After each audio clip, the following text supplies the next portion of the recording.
मेरी सरकार भारत को मीटिंग और प्रदर्शनी से जुड़े सेक्टर में भी अग्रणी बनाना चाहती है। इसके लिए भारत मंडपम और यशोभूमि जैसा इंफ्रास्ट्रक्चर बनाया जा रहा है।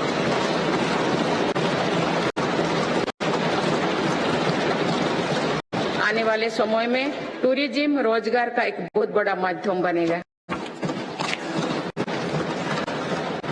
माननीय सदस्यगण, देश की युवा शक्ति को कौशल और रोजगार से जोड़ने के लिए हम स्पोर्ट्स इकोनॉमी को मजबूत कर रहे हैं। मेरी सरकार ने खेलों और खिलाड़ियों को अभूतपूर्व मदद दी है। आज भारत एक बहुत बड़ी खेल शक्ति बनने की ओर अग्रसर हो रहे हैं।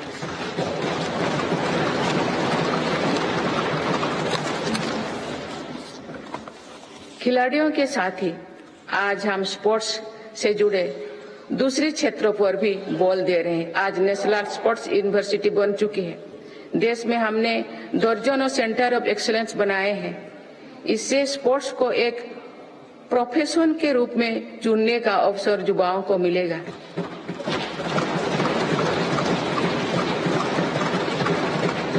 खेल उपकरण से जुड़ी इंडस्ट्री को भी हर प्रकार की मदद दी जा रही है।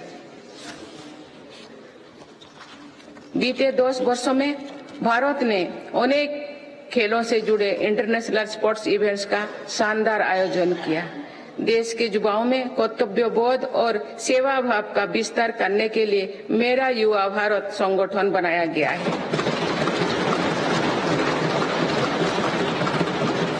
अभी तक इस संगठन से लगभग 1 करोड़ युवा जुड़ चुके हैं।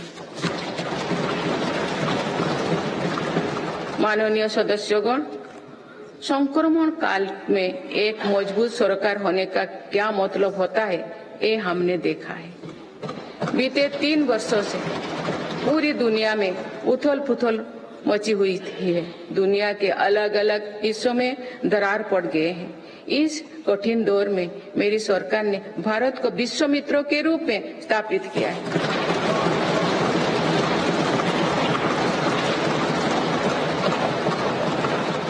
विश्व मित्रों की भूमिका के कारण ही आज हम ग्लोबल साउथ की आवाज बन पाए हैं। बीते 10 वर्षों में एक और पुरानी सोच को बदला गया है। पहले डिप्लोमेसी से जुड़े कार्यक्रम को दिल्ली के गलियारे तक ही सीमित रखा जाता था।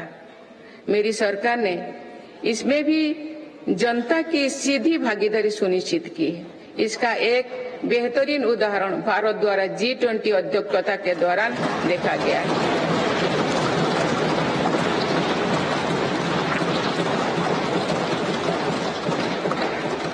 भारत ने G20 को जिस प्रकार जनता से जोड़ा, वैसा पहले कभी नहीं था। देश भर में हुए कार्यक्रम के जरिए भारत के वास्तविक सामर्थ्य से दुनिया का परिचय हुआ। जम्मू कश्मीर और नॉर्थ ईस्ट में पहली बार इतने बड़े अंतर्राष्ट्रीय कार्यक्रम हुए।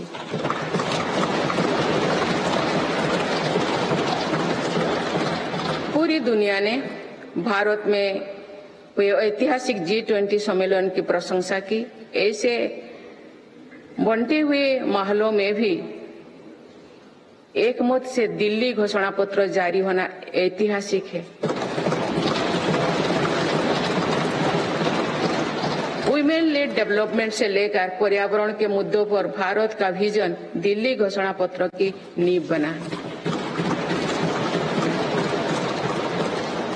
हमारे प्रयासों से G20 में अफ्रीकन यूनियन के स्थायी सदस्यता को भी सराहा गया है।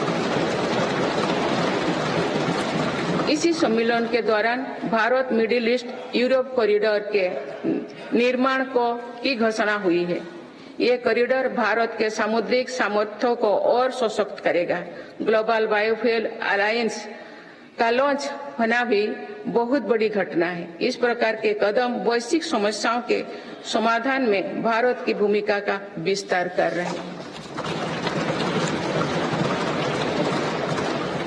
माननीय सदस्यगण, मेरी सरकार ने वैश्विक विवादों और संघर्षों के इस दौरे में भी भारत के हितों को मजबूती से दुनिया के सामने रखा है। भारत की विदेश नीति का दायरा आज अतीत की विदेशों से कहीं आगे बढ़ चुका है।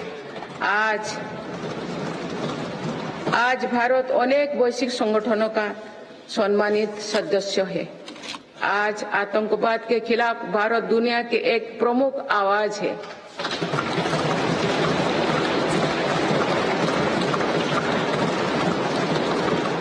भारत आज संकट में फंसी मानवता की मदद के लिए मजबूती से पहल करता है।